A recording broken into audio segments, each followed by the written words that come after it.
easiest animal biscuits. I'm Alex and I'm 5. This is my sister Jessica and she's 3. You will need 200 grams of butter.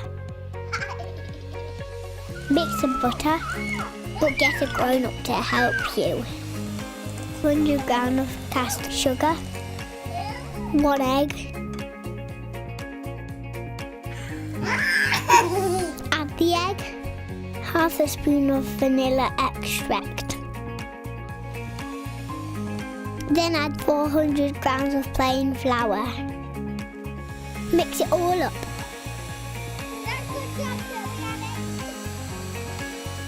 Squish it all into a ball and roll it out. Get some clean Play-Doh cutters and stamp out the shapes. Put them on the tray and put them in the oven. Bake for about 10 minutes until the edges are brown. Let them cool. And then get stuck in. It's an elephant.